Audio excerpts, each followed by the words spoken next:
ഇന്ന് bun Musca ഉണ്ടാക്കാമെന്ന് വിചാരിച്ചേ. അതിന് വേണ്ടിയിട്ട് 4 ബൺ എടുത്തിട്ടുണ്ട്. ഉപ്പില്ലാത്ത ബട്ടർ വേണം കേട്ടോ. റൂം ടെമ്പറേച്ചറിലായ ബട്ടർ വേണം കേട്ടോ എടുക്കാനായിട്ട്. നമുക്ക് ബട്ടറിലേക്ക് കണ്ടൻസ്ഡ് മിൽക്ക് ചേർത്ത് കൊടുക്കുവാണ്. ഇനി ഇത് നമുക്ക് നല്ലതുപോലെ ഒന്ന് മിക്സ് ചെയ്തെടുക്കണേ.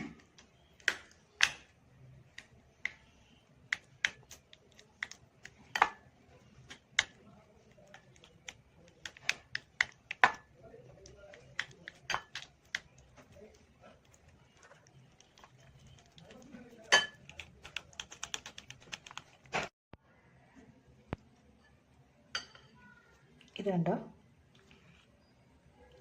ഈ ഒരു രീതിയിലാണ് ഇത് റെഡിയാക്കി എടുക്കേണ്ടത്.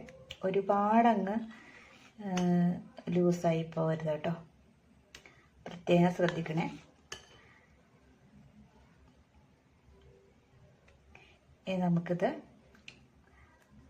ബണ്ണിലേക്ക് തേച്ച് കൊടുക്കാം കേട്ടോ.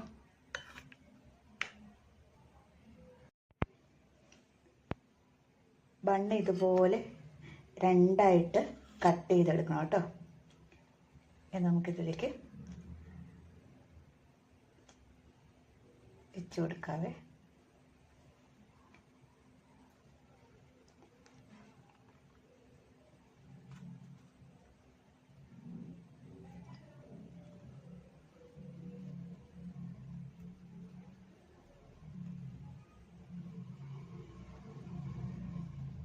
രണ്ട് വശത്തും ഇതുപോലെ ഫില്ല് ചെയ്ത് കൊടുക്കണം കേട്ടോ.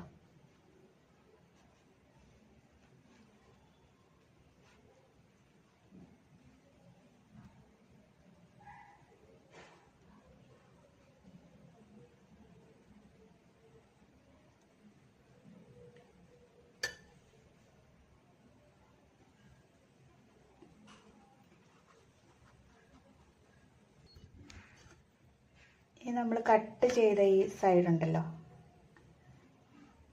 അവിടെ കൂടി ഇത് നമുക്ക് തേച്ച് കൊടുക്കാം.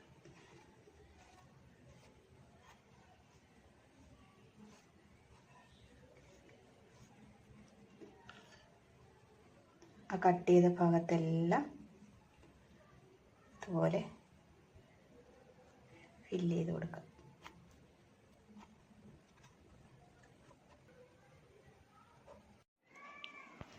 അപ്പം നിങ്ങളും വീട്ടിൽ നിന്ന് ഉണ്ടാക്കി നോക്കണേ. ബണ്ണ് വാങ്ങിയിട്ട് ബട്ടറും കണ്ടൻസ്ഡ് മിൽക്കും മിക്സ് ചെയ്യുമ്പോൾ പേസ്റ്റ് പരുവത്തിൽ വേണം കേട്ടോ മിക്സ് ചെയ്തെടുക്കാനായിട്ട്.